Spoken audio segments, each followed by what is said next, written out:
pemirsa JPR TV dari Sabang sampai Merauke, dari Miangas hingga Pulau Rote. Bertemu kembali dengan saya Bilki Sabila dalam program Juru Bicara.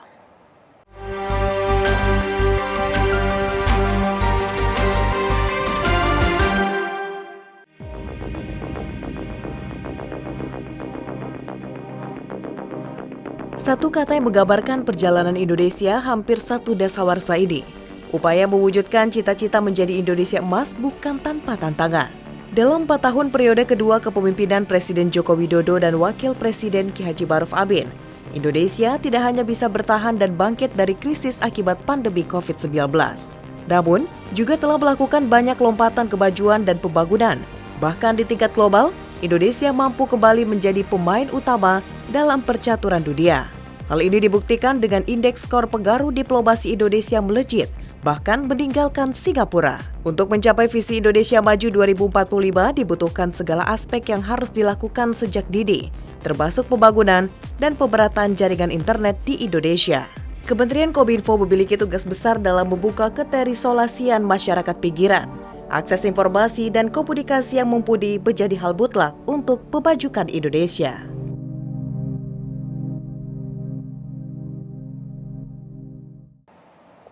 Ya, baik pemirsa, dalam 4 tahun periode kedua kepemimpinan Presiden Joko Widodo dan Wakil Presiden Republik Indonesia Kiai Haji Ma'ruf Amin, Indonesia tidak hanya bertahan dan bangkit dari krisis akibat COVID-19, namun juga telah melakukan banyak lompatan dan kemajuan serta pembangunan yang saat ini ingin dicapai baik oleh pemerintah maupun masyarakat Indonesia ialah untuk mencapai pada visi Indonesia Maju 2045. Nah, untuk mencapai pada misi tersebut pada tahun 2045 tentunya dibutuhkan segala aspek yang dilakukan sejak dini, termasuk pemerataan dan pembangunan jaringan internet di Indonesia yang saat ini tengah dilakukan oleh Kementerian Komunikasi dan Informatika.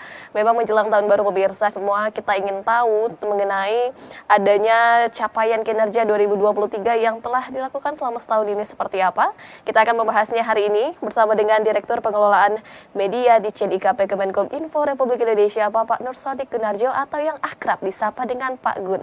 Selamat malam Pak Gun, bagaimana kabarnya hari ini Pak? Selamat malam pemirsa JPR TV, alhamdulillah baik. Kabar baik selalu Pak Gun. Pak Gun, mengingat akan berganti tahun begitu Pak, menjadi 2024. Tentu kita ingin mengetahui capaian apa saja yang telah dicapai pemerintah Indonesia di tahun 2023 ini tergambar dalam sebuah buku begitu Pak. Namun sebelumnya bisa dijelaskan terlebih dahulu Pak Dir mengenai gambaran buku capaian kinerja 2023 ini seperti apa sih Pak? Iya, terima kasih Bilkis dan juga para pemirsa JPR TV.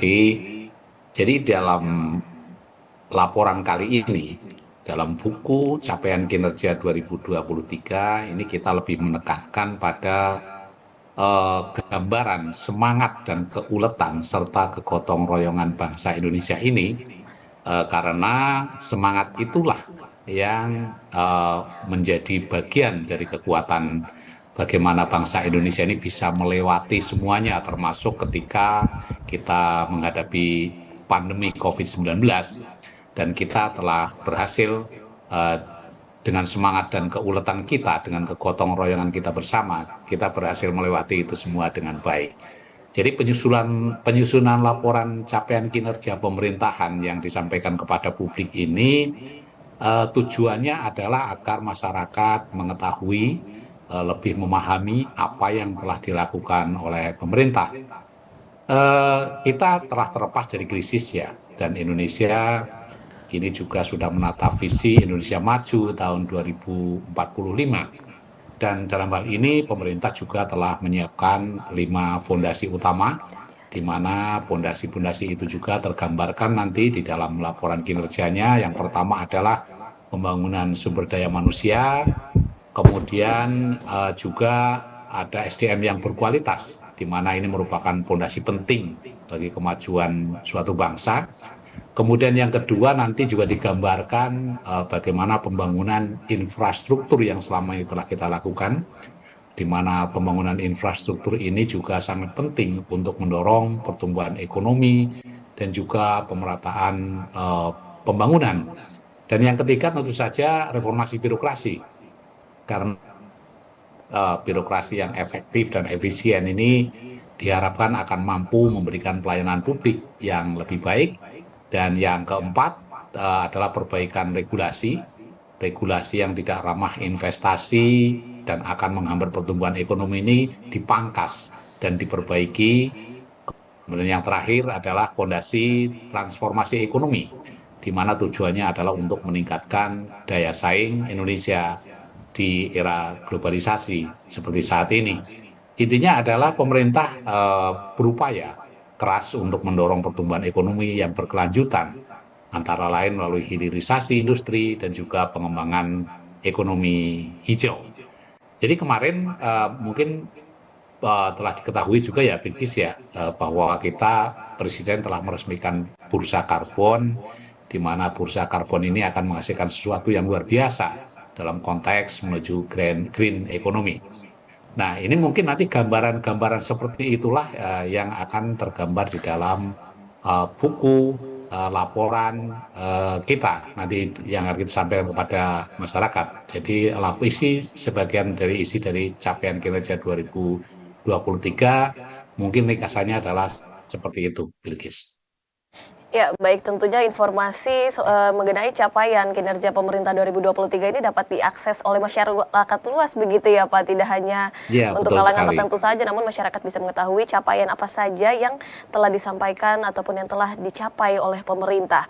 Lantas tadi juga sudah disebutkan Pak ini bahwa adapun yang dilakukan oleh pemerintah ialah untuk menumbuhkan atau merujuk kepada ekonomi Indonesia yang di saat ini di tengah ketidakpastian global begitu Pak. Lantas kiranya Ya. apa kebijakan yang disiapkan oleh pemerintah untuk dapat terus bertahan di tengah ketidakpastian global saat ini, Pak Dir?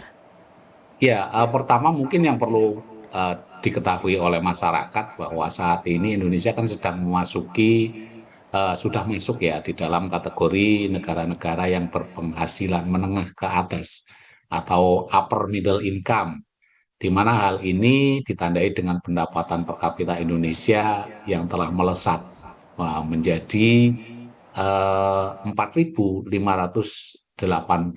US dollar pada bulan Juli 2022. Dan harus tahu juga bahwa angka ini telah melewati batas yang ditetapkan oleh Bank Dunia, ya, yaitu 4.466 US dollar. Jadi kita sudah berada di 4.580. Ini yang ditetapkan oleh Bank Dunia untuk negara dengan kategori upper middle income. Nah, berdasarkan data Bank Dunia ini, gross national income per kapita atau pendapatan per kapita Indonesia ini telah naik ya sebesar 9,83%, yaitu menjadi 4.580 US dollar pada tahun 2022. Di mana di tahun 2021-nya itu baru sebesar 4.170 US dollar. Nah, upaya yang dilakukan pemerintah tentu saja kebijakan yang ditetapkan yang dilakukan adalah pemerintah saat ini terus bekerja untuk mewujudkan target Indonesia untuk keluar dari sebutan yang disebut sebagai jebakan negara berpenghasilan menengah atau yang sering disebut dengan middle income trap pada tahun 2036 mendatang. Namun tentu saja target ini akan menghadapi tantangan yang berat, yaitu di mana pertumbuhan ekonomi ini harus konsisten di atas 6% per tahun. Hal ini bukan pekerjaan mudah, ya, mengingat Indonesia saat ini masih menghadapi banyak tantangan. Salah satunya mungkin yang bisa disebut adalah kenaikan inflasi akibat situasi geopolitik yang tidak menentu. Meski demikian, pemerintah optimis bahwa Indonesia ini dapat mencapai target tersebut. Pemerintah dalam hal ini telah menyiapkan berbagai strategi untuk mencapai pertumbuhan ekonomi yang tinggi, termasuk pembangunan infrastruktur, reformasi birokrasi, dan peningkatan produktivitas. Baik, meskipun memang di tengah ketidakpastian global ini, namun memang ternyata Indonesia ini masih menunjukkan surplus begitu ya Pak untuk neraca perdagangan Indonesia, begitu menunjukkan hal positif bahwa memang Indonesia ini masih tengah produktif dan juga masih melakukan ekspor begitu meski di tengah ketidakpastian. Namun kita harus jeda terlebih dahulu, Pak Dir dan pemirsa tetaplah bersama kami dalam Juru Bicara membahas mengenai capaian kinerja 2023.